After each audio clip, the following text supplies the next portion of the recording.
नमस्कार, मैं हूं संजय दुबे। संभव इंजीनियर्स में आपका स्वागत है। इस वीडियो में हम आपको मध्य प्रदेश सब इंजीनियर परीक्षा 2020 के नोटिफिकेशन, एग्जाम पैटर्न, सिलेबस और इस परीक्षा में सफल होने के लिए क्या स्ट्रेटजी अपनाई जाए इसके बारे में बताएंगे। सबसे पहले आते हैं नोटिफिकेशन पर। ये परीक्षा Madhya Pradesh professional examination board अर्थात व्यापम द्वारा आयोजित की जाएगी। मध्य प्रदेश के शहरी विकास मंत्रालय के अधीन Madhya Pradesh urban development company में सब इंजीनियर के रिक्त पदों को भरा जाना है। Madhya Pradesh urban development company शहरी विकास के प्रोजेक्ट के लिए डीपीआर तैयार करती है। इन प्रोजेक्ट की फाइनेंशियल और फिजिकल प्रोग्रेस की मॉनिटरिंग करती है तथा शहर के विकास के लिए central government, Asian development bank और वर्ल्ड बैंक से फंड की व्यवस्था करती है। इस परीक्षा के द्वारा कुल रिक्तियों की संख्या जो कि 52 है उनको भरा जाना है। नियुक्तियों का प्रकार संविदा होगा अर्थात आपकी पोस्ट परमानेंट नहीं होगी, लेकिन जब तक कंपनी को आपकी सेवाओं की आवश्यकता की जरूरत होगी तब तक आपकी सेवाएं निरंतर रहेंगी। वेतनमान 43,000 पर मंथ है। इसके बाद हम आते हैं exam pattern. Madhya Pradesh professional examination board द्वारा सब इंजीनियरों की भर्ती के लिए सिंगल पेपर के द्वारा ही चयन प्रक्रिया को पूर्ण किया जाएगा। इसमें कोई भी इंटरव्यू नहीं लिया जाता है। प्रश्न पत्र में कुल 200 क्वेश्चंस होंगे। प्रत्येक क्वेश्चन 1 नंबर का होगा और परीक्षा की अवधि 3 घंटे होगी। प्रश्न पत्र को 2 भागों में बांटा गया है। नॉन टेक्निकल पार्ट में 100 क्वेश्चन होंगे और प्रत्येक क्वेश्चन 1 नंबर का होगा, जबकि दूसरे पार्ट में सिविल इंजीनियरिंग पर क्वेश्चन पूछे जाएंगे। इसमें भी प्रत्येक क्वेश्चन 1 नंबर का होगा और कुल प्रश्नों की संख्या 100 होगी। नॉन टेक्निकल प्रश्नों का स्तर हायर सेकेंडरी लेवल का होगा, जबकि सिविल इंजीनियरिंग के प्रश्नों का स्तर डिप्लोमा लेवल का होगा। परीक्षा में कैलकुलेटर का उपयोग परमिटेड नहीं है, अर्थात इस प्रश्न पत्र को इस तरह से तैयार किया जाएगा जिसमें न्यूमेरिकल क्वेश्चंस की संख्या कम होगी या फिर ऐसे न्यूमेरिकल्स पूछे जाएंगे जिनको हम आसानी से मैन्युअली सॉल्व कर सकते हैं। परीक्षा में जो वैल्यूएशन का प्रोसेस है उसमें निगेटिव मार्किंग का कोई प्रावधान नहीं है, अर्थात गलत उत्तर के अंक नहीं काटे जाएंगे। इसलिए हमारी सलाह है कि प्रश्न पत्र में पूछे गए सभी प्रश्नों का जवाब अवश्य दें। अब तीसरा और सबसे महत्वपूर्ण जो पार्ट है इस वीडियो का वह है सिलेबस। सब इंजीनियर परीक्षा के सिलेबस को 2 भागों में बांटा गया है, नॉन टेक्निकल और टेक्निकल। सबसे पहले टेक्निकल अर्थात सिविल इंजीनियरिंग की सिलेबस की बात कर लेते हैं। सिविल इंजीनियरिंग के सिलेबस का स्तर मध्य प्रदेश के पॉलिटेक्निक में पढ़ाए जाने वाले डिप्लोमा कोर्स का होगा। इसमें 14 सब्जेक्ट 14 सब्जेक्ट से क्वेश्चन पूछे जाएंगे। सबसे पहला सब्जेक्ट है सर्वेइंग। सर्वेइंग के अंतर्गत हमें chain surveying, compass surveying, plan table surveying, theodolite, labelling, contouring, curve और रिमोट सेंसिंग का अध्ययन करना है। दूसरा जो सब्जेक्ट है वह है मटेरियल टेक्नोलॉजी या बिल्डिंग मटेरियल। मटेरियल टेक्नोलॉजी में हमें बिल्डिंग मटेरियल्स अर्थात लाइम और स्टोन सिलेबस में दिए हुए हैं। बाइंडिंग मटेरियल जो कि मेशनरी को बाइंड करने के काम में आते हैं, अर्थात सीमेंट और लाइम की स्टडी करनी है। इसके अलावा कंक्रीट, एग्रीगेट, टिम्बर और आर्टिफिशियल टिम्बर। आर्टिफिशियल टिम्बर से मतलब है plywood, batten board, lemon board, paints, colours और डिस्टेम्पर, ये भी सिलेबस में दिए हुए हैं। इसके बाद अगला सब्जेक्ट है बिल्डिंग कंस्ट्रक्शन। बिल्डिंग कंस्ट्रक्शन में हमको बिल्डिंग कंपोनेंट अर्थात बिल्डिंग सबस्ट्रक्चर जो कि बिल्डिंग में प्लिंथ लेवल के नीचे का भाग होता है उसे सबस्ट्रक्चर कहते हैं। सबस्ट्रक्चर में हमको फाउंडेशन सिलेबस में दिया हुआ है। सुपरस्ट्रक्चर की बात करें तो सुपरस्ट्रक्चर प्लिंथ लेवल से ऊपर का सुपरस्ट्रक्चर कहलाता है। इसके अंतर्गत हमें brick masonry, stone masonry, Windows, doors, roof और फ्लोर्स का अध्ययन करना। मोर्टार्स बिल्डिंग जो कि बिल्डिंग फिनिशिंग में यूज होते हैं। बिल्डिंग फिनिशिंग में पॉइंटिंग और प्लास्टरिंग। इसके अलावा सेफ्टी मेजर्स जैसे कि स्कैफोल्डिंग, अंडरपिनिंग। लास्ट जो टॉपिक है वह है एनवायरमेंटल एस्पेक्ट्स। अगला सब्जेक्ट है बिल्डिंग ड्राइंग। इसमें आर्किटेक्ट और इंजीनियर्स बिल्डिंग ड्राइंग बनाने के लिए जो साइन कन्वेंशंस यूज करते हैं, ये साइन कन्वेंशन IS 962 1967 में दिए गए। इसलिए हमको IS 1962 को नेट से डाउनलोड कर लेना है।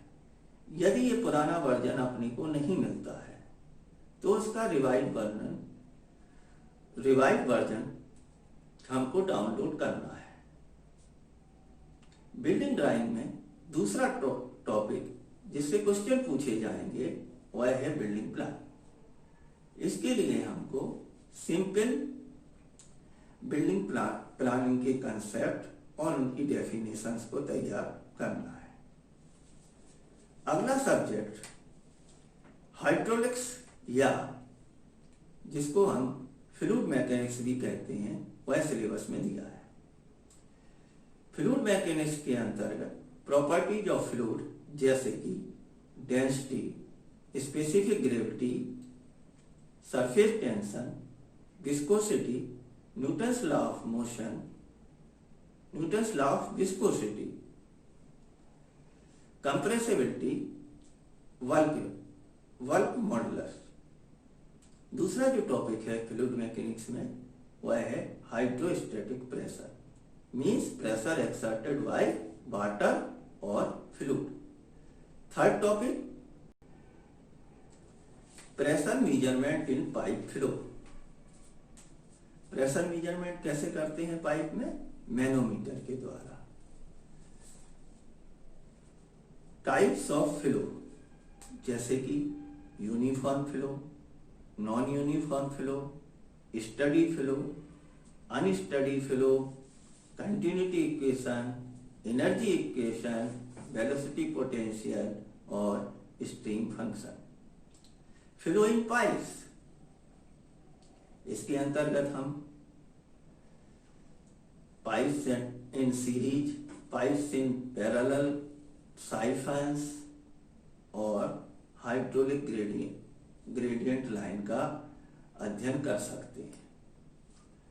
अगला जो टॉपिक है ओपन चैनल फ्लो, यह टॉपिक फ्लूइड मैकेनिक्स में बहुत लंबा है, इसलिए हमको सिर्फ स्टडी फ्लो तक ही पढ़ाई करनी है। हाइड्रोलिक मशीन्स, इसमें हमको दोनों टाइप की हाइड्रोलिक मशीन्स जैसे कि पंप और टरबाइन सिलेबस में दिए हुए हैं। अगला सब्जेक्ट है ट्रांसपोर्टेशन इंजीनियरिंग। ट्रांसपोर्टेशन इंजीनियरिंग के 3 भाग होते हैं, हाईवे इंजीनियरिंग, रेलवे इंजीनियरिंग और एयरपोर्ट इंजीनियरिंग। इसमें से डिप्लोमा लेवल में सिर्फ हमको हाईवे इंजीनियरिंग की स्टडी करनी है। हाईवे इंजीनियरिंग में क्लासिफिकेशन ऑफ रोड, जैसे national highway, state highway, major district road, MDR और ODR. Geometric design of roads, इस टॉपिक से ज्यादा क्वेश्चन पूछे जाते हैं। ज्योमेट्रिक डिजाइन ऑफ रोड्स में camber, shoulder, stopping sight distance, overtaking sight distance, horizontal curve, super elevation, widening of roads, vertical curve, highway construction या construction of pavement, WBM construction, WMM construction, bituminous construction और construction of concrete roads. अगला जो topic है वह है drainage, maintenance and repair of roads, और साथ में दिया है एबोरिकल्चर। एबोरिकल्चर से मतलब है यहाँ पर जो रोड के साइड्स में प्लांटेशन लगाया जाता है उसको बोलते हैं एबोरिकल्चर। हाईवे मटेरियल जिससे रोड बनता है उसमें सॉइल, एग्रीगेट, बिटुमन और कंक्रीट। अगला जो सब्जेक्ट है उसका सिलेबस हम सॉइल मैकेनिक्स का सिलेबस ले लेते हैं। सॉइल मैकेनिक्स के सिलेबस में physical properties of soil means हमको सभी बेसिक डेफिनेशंस तैयार कर लेनी है। Permeability and seepage analysis, compaction, shear strength, earth pressure, bearing capacity of soil, site investigation, soil exploration, यह सब सॉइल मैकेनिक्स के सिलेबस में दिए हुए हैं। अगला जो सब्जेक्ट है वह है एप्लाइड मैकेनिक्स। एप्लाइड मैकेनिक्स के सिलेबस में पहला टॉपिक है फोर्सेज, जिसके अंतर्गत हमको composition and resolution of forces, parallel forces system, couples form by forces और इक्विलिब्रियम ऑफ फोर्सेज, ये सिलेबस में दिया हुआ है। दूसरा टॉपिक है couples and its application. Third topic centre of gravity, हमको centre of gravity of standard bodies like cylinder, cone, cube, इनकी सेंटर ऑफ ग्रेविटी तैयार करनी। सेंटर ऑफ ग्रेविटी के साथ में सेंट्रोइड ऑफ स्टैंडर्ड फिगर भी तैयार करनी है। फ्रिक्शन, फ्रिक्शन के अंतर्गत laws of friction, static and dynamic friction, friction on inclined plane, यह सब सिलेबस में। अगला topic simple machine. Simple machine का बेसिक डेफिनेशन जैसे mechanical advantage, velocity ratio, different types of simple machine जैसे inclined plane, range, pulleys, screw jack etcetera. Work, power and energy, laws of motion, Newton's laws of motion तैयार करना। Motion of body में projectile motion और linear motion तैयार करना। अगला जो subject है वह है मैकेनिक्स ऑफ स्ट्रक्चर या strength of material. Strength of material के अंदर पहला टॉपिक है simple stress and strain.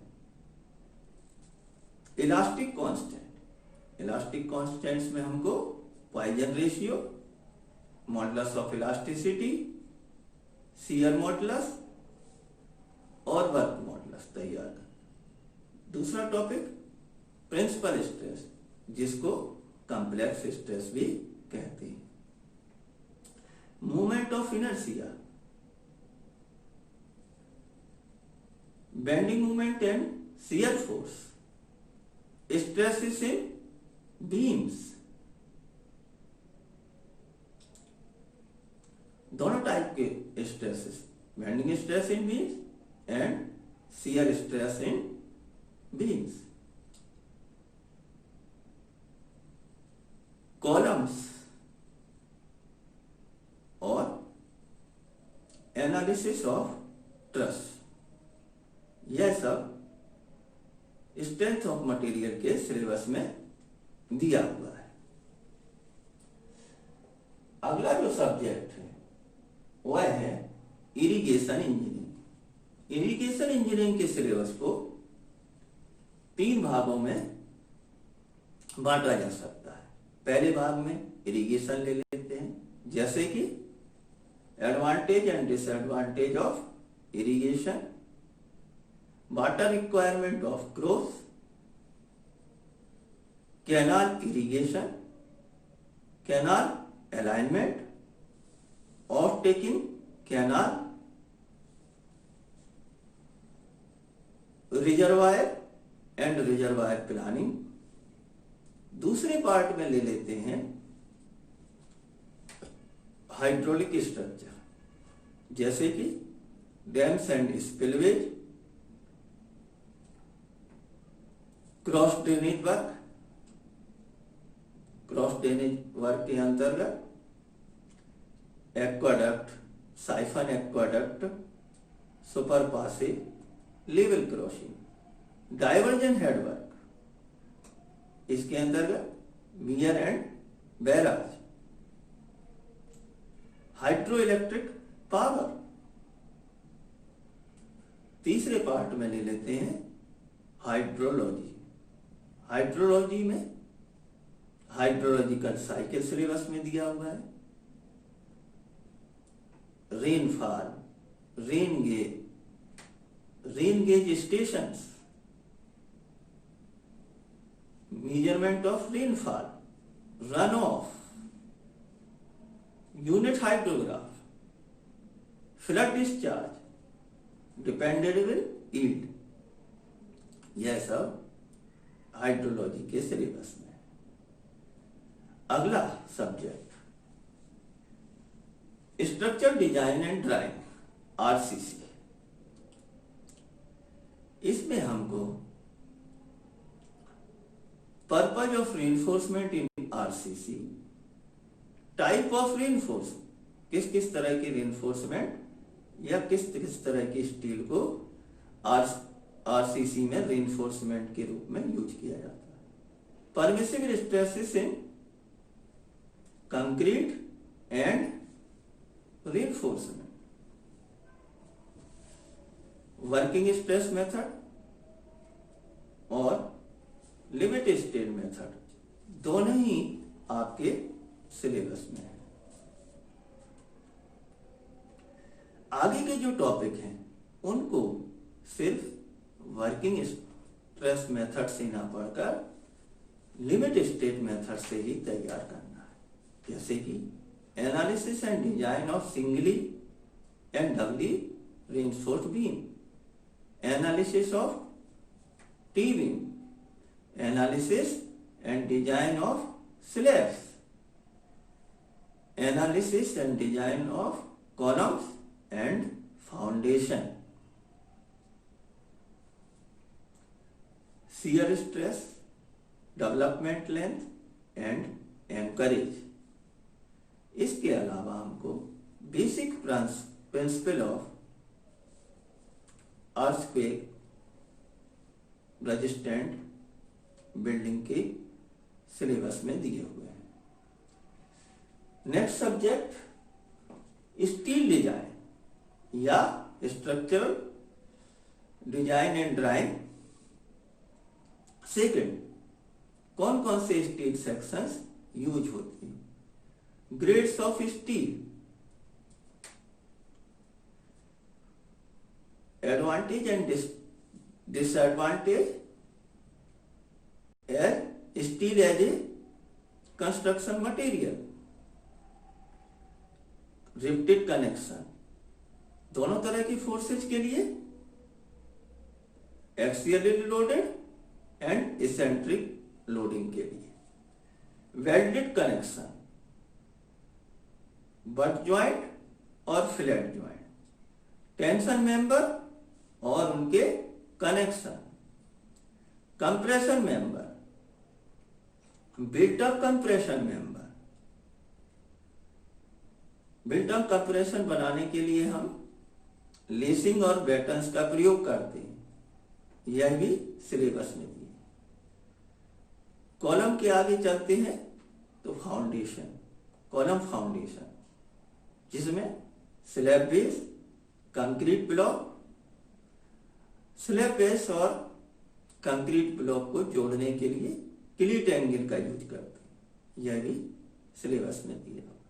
Beams, simple beams और built up beams,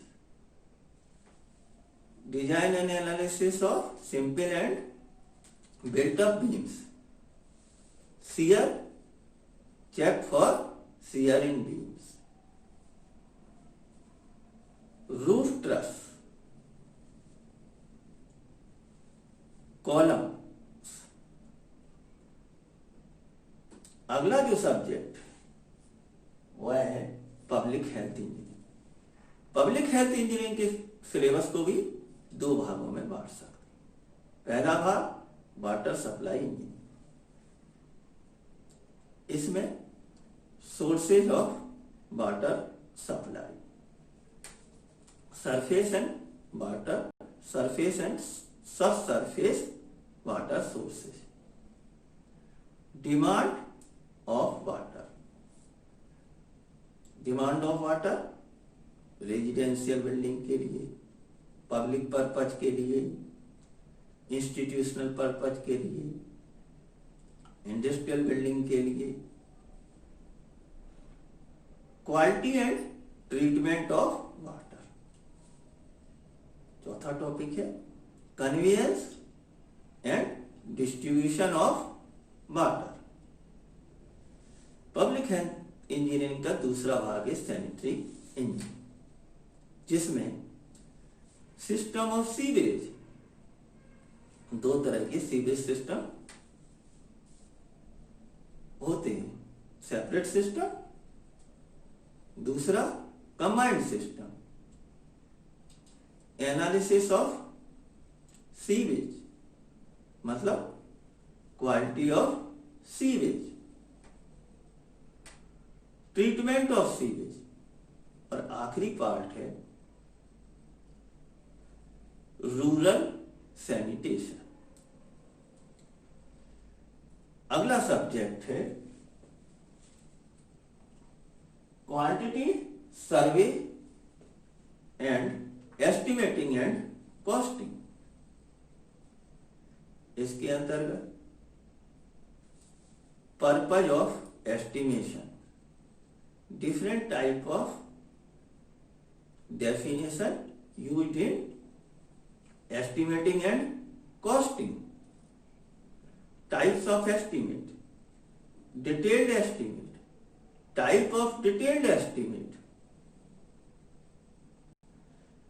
revised estimate, supplementary estimate, maintenance and repair and estimates, specification, work किस क्वालिटी का होना चाहिए, यह सब किसमें दिया रहता है, स्पेसिफिकेशंस में। Mode of measurement, different items को हम अलग अलग तरह से अलग अलग यूनिट में मेजर करते हैं, तो उसको बोलते हैं mode of measurement. Rate analysis, taking out quantities, civil engineering में यूज होने वाले स्ट्रक्चर्स में क्वांटिटी को निकालना कहलाता है टेकिंग आउट क्वांटिटीज। वैल्यूएशन, इसके बाद आ जाते हैं हम नॉन टेक्निकल पार्ट के सिलेबस पर। नॉन टेक्निकल पार्ट का सिलेबस दिया नहीं है, इसको हमने प्रीवियस ईयर के पेपर के एनालिसिस करके निकाला। नॉन टेक्निकल के सिलेबस को 7 भागों में बांटा गया है, जिसमें से जनरल नॉलेज के 16 क्वेश्चन पूछे जाएंगे।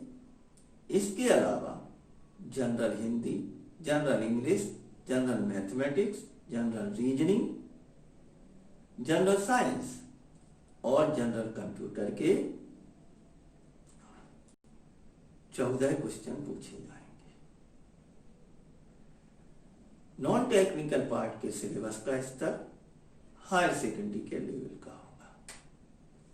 सबसे पहले जनरल नॉलेज के सिलेबस की बात कर लेते हैं। जनरल नॉलेज के सिलेबस में हमको मध्य प्रदेश का जीके पढ़ना है, भारत का जीके भी पढ़ना है। तीसरा पार्ट है करंट अफेयर्स या करंट इवेंट। तो पिछले 6 महीने में जो महत्वपूर्ण घटनाएं घटित हुई हैं उनको हमको एक बार रिवाइज कर लेना है। दूसरा सब्जेक्ट जनरल हिंदी, सामान्य हिंदी। हर टॉपिक के साथ, हर सब्जेक्ट के साथ सामान्य शब्द का प्रयोग किया है। इसका मतलब है कि हमको विशेष अध्ययन करने की जरूरत नहीं। सामान्य हिंदी में हिंदी वर्णमाला,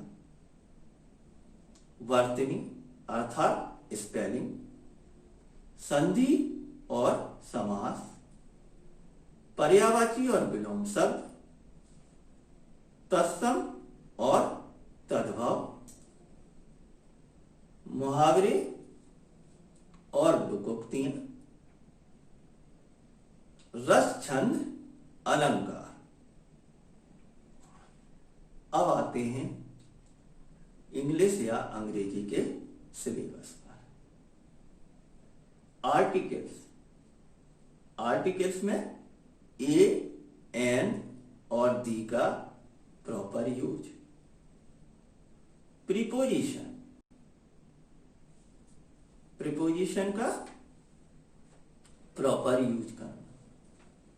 phrasal verb, phrasal verb verb और एडवर्ब से या वर्ब और प्रीपोजिशन से मिलकर बनती है। यह टॉपिक थोड़ा सा कठिन है, इसको अच्छी तरह से पढ़ लीजिए।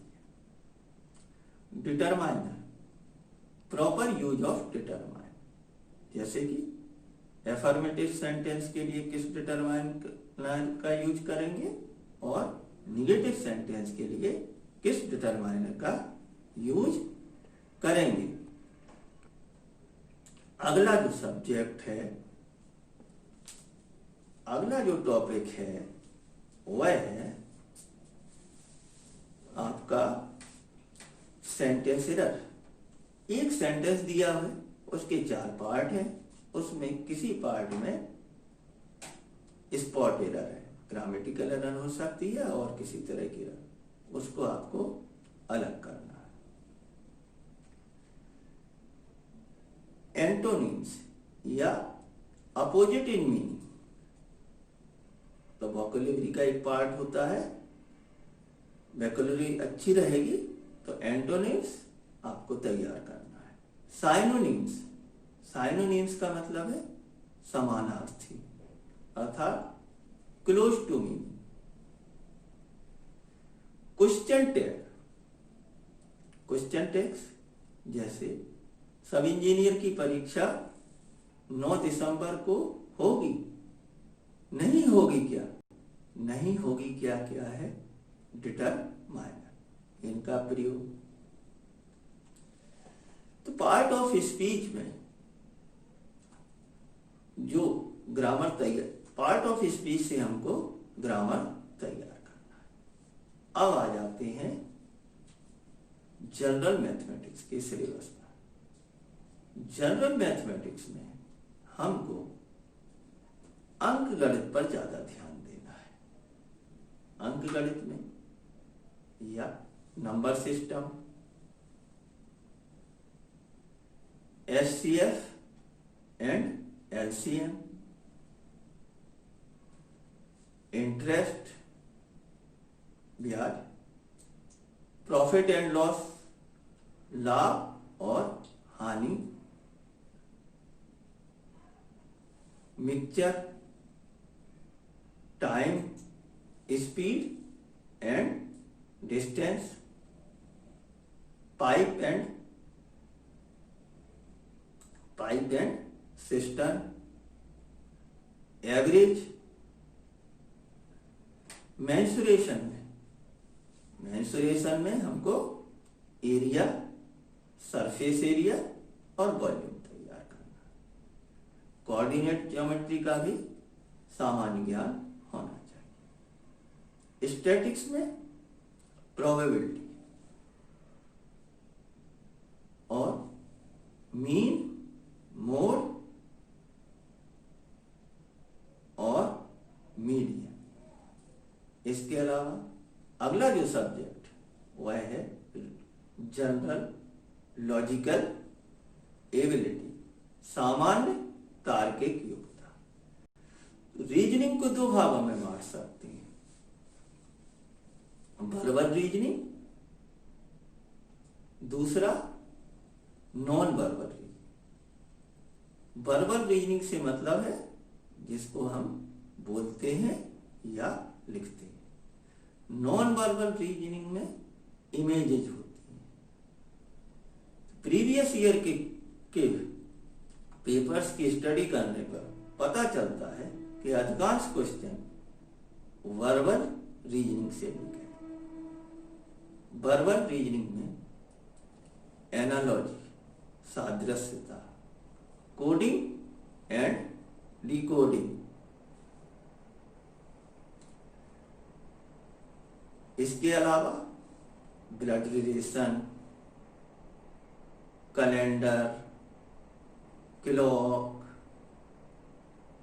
डिस्टेंस एंड डायरेक्शन, दिशा का ज्ञान होना चाहिए।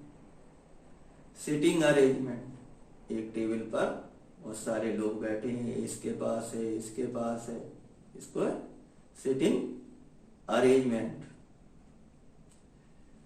इस तरह से वर्बल रीजनिंग के टॉपिक्स तैयार है।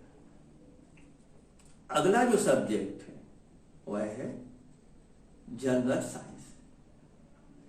जनरल नॉलेज में हिस्ट्री, ज्योग्राफी और इंडियन कॉन्स्टिट्यूशन के क्वेश्चन पूछे जाते। दूसरे बचे हुए सब्जेक्ट जो हैं वह क्वेश्चन जनरल साइंस में पूछे जाते हैं। जनरल साइंस में हमको फिजिक्स, केमिस्ट्री और बायोलॉजी का सामान्य ज्ञान होना चाहिए। इसके अलावा इसरो और डीआरडीओ द्वारा समय समय पर अपने अनेक प्रोजेक्ट लॉन्च किए जाते हैं। इस समय लॉन्च किए हुए प्रोजेक्ट पर भी ध्यान दे देना है। नॉन टेक्निकल सिलेबस का आखिरी पार्ट है general computer science. General computer में हमें कंप्यूटर का इतिहास, हार्डवेयर, सॉफ्टवेयर, कंप्यूटर में प्रयोग होने वाली लैंग्वेज सिलेबस में पढ़ना है। लेकिन कंप्यूटर के सिलेबस में सबसे ज्यादा ध्यान हमको एमएस ऑफिस पर देना है।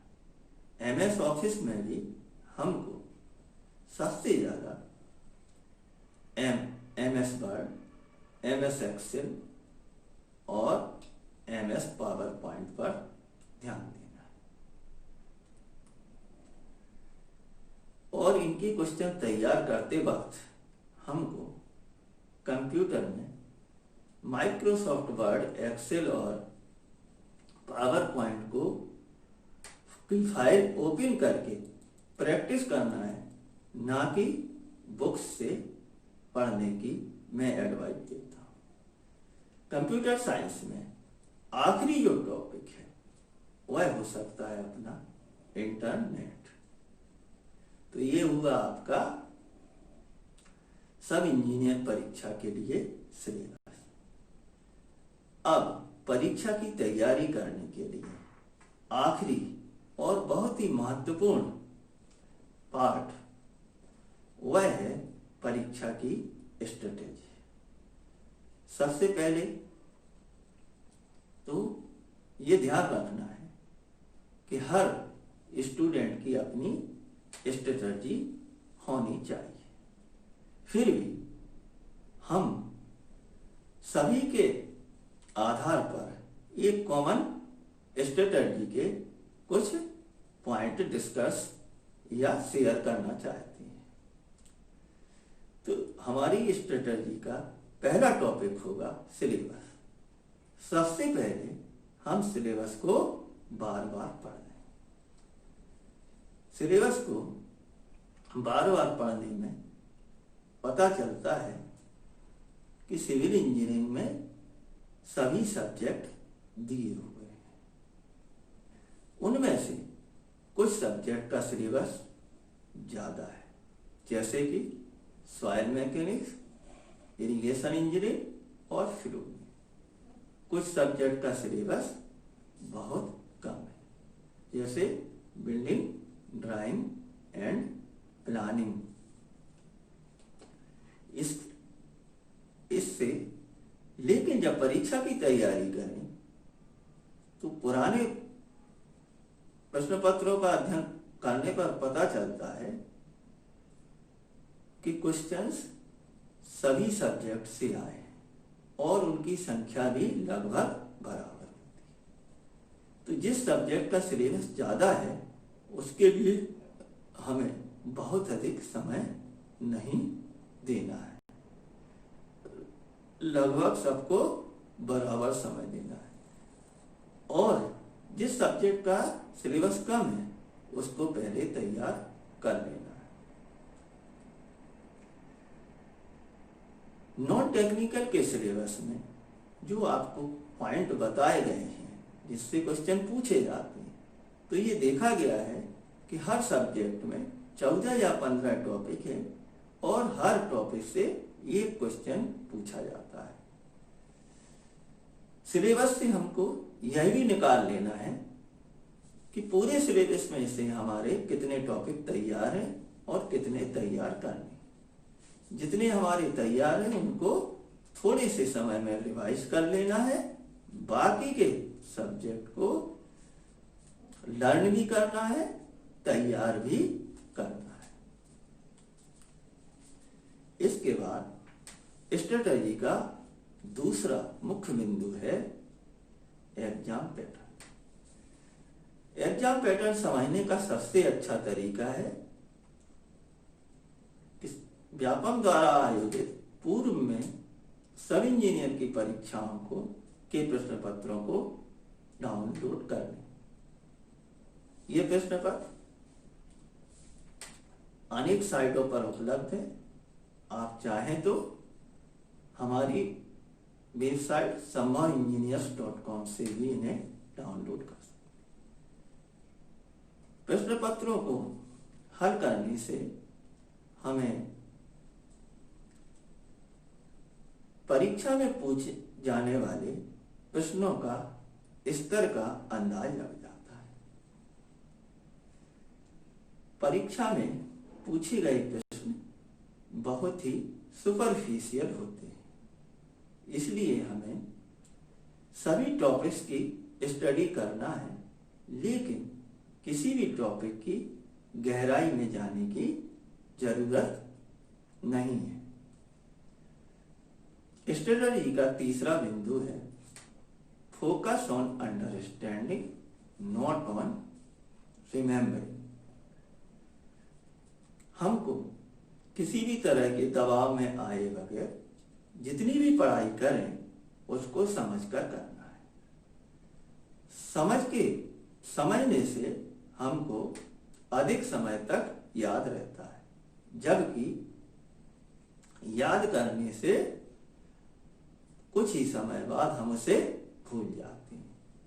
समझा हुआ आप उसी तरह की प्रॉब्लम को सॉल्व करने में उपयोग कर सकते हैं। चौथा जो पॉइंट है वह है स्टडी मटेरियल। स्टडी मटेरियल के लिए हमको नॉन टेक्निकल में तो हायर सेकेंडरी स्तर की ही बुक्स को पढ़ना चाहिए, और सिविल इंजीनियरिंग के सब्जेक्ट के लिए हमारी सलाह है कि हमको पॉलिटेक्निक के स्तर की बुक्स को पढ़ना चाहिए, क्योंकि ग्रेजुएशन स्तर की बुक्स में ज्यादा दिए होने से हमें उसमें से छांटने में परेशानी होती है। इससे हमारा सिलेबस भी जल्दी समय में पूरा हो जाएगा।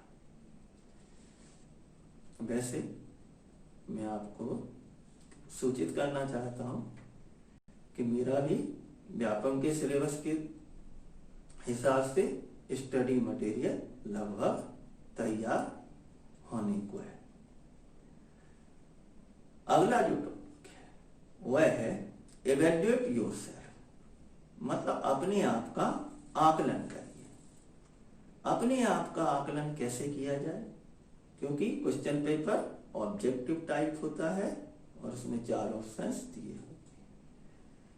सेल्फ इवैल्यूएशन का सबसे अच्छा तरीका है ऑनलाइन टेस्ट सीरीज का प्रयोग करें या मॉडल टेस्ट पेपर का।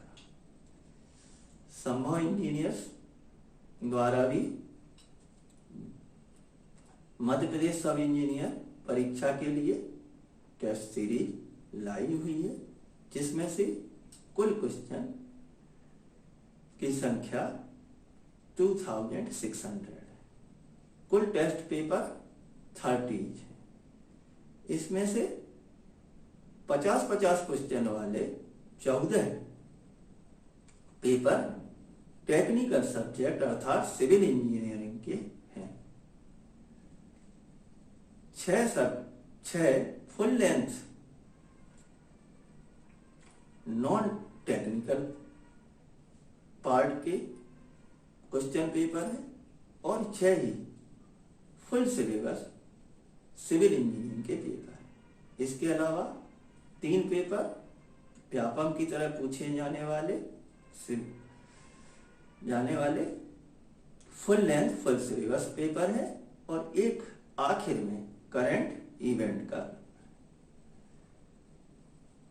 टेस्ट सीरीज या मॉडल टेस्ट पेपर हल करने से हमको ये पता चलेगा, उनके एक्सप्लेनेशन पढ़ने से हमको पता चलेगा कि हम कहाँ पर चूक हुई है। उस चूक को हमको रिवाइज करना है। इस प्रकार से लर्निंग, प्रैक्टिसिंग एंड रिवाइजिंग ये किसी भी एग्जाम की सफलता का एक तरीका है। अगला जो टॉपिक है वह है टाइम टेबल। हर एग्जामिनी को अपनी तैयारी के हिसाब से, क्योंकि वह अपने बारे में सबसे ज्यादा जानता है, उसके लिए अपना टाइम टेबल बना लेना चाहिए। यहाँ पर यह परीक्षा बहुत ही बैलेंस है। यहाँ पर लगभग सभी टॉपिक और सभी सब्जेक्ट से क्वेश्चन पूछे जाते हैं, इसलिए समय भी सभी को देना चाहिए। ऐसा नहीं अपने को करना है कि एक सब्जेक्ट को पूरा तैयार कर लिया और दूसरे को पढ़ ही नहीं पाए। इसलिए सभी सब्जेक्ट के और अपनी तैयारी के हिसाब से अपना टाइम टेबल बना लें, जिससे हमको अपना कोर्स एग्जाम के कुछ दिन पूर्व करने में आसानी हो और एक बार हम फिर से क्विक रिवीजन कर सकें। टाइम टेबल फॉलो करना भी बहुत जरूरी है, उससे हमारे अंदर डिसिप्लिन आता है। आखिरी और सबसे इंपॉर्टेंट पॉइंट वह है self confidence and be positive. हमारी सोच सकारात्मक होना चाहिए। हमें इन बातों में नहीं पढ़ना है कि कट ऑफ कितना जाता है या नंबर ऑफ वैकेंसी कितनी कम है। कंपटीशन बहुत ज्यादा है। हमारे अंदर ये सोच डेवलप होना चाहिए कि हम यदि कठिन परिश्रम करेंगे तो हम निश्चित ही सफल होंगे। यदि ये वीडियो आपको पसंद आया हो तो आप इसे लाइक करिए, शेयर करिए और हमारे चैनल को सब्सक्राइब करिए, जिससे हम अगला वीडियो ला सकें।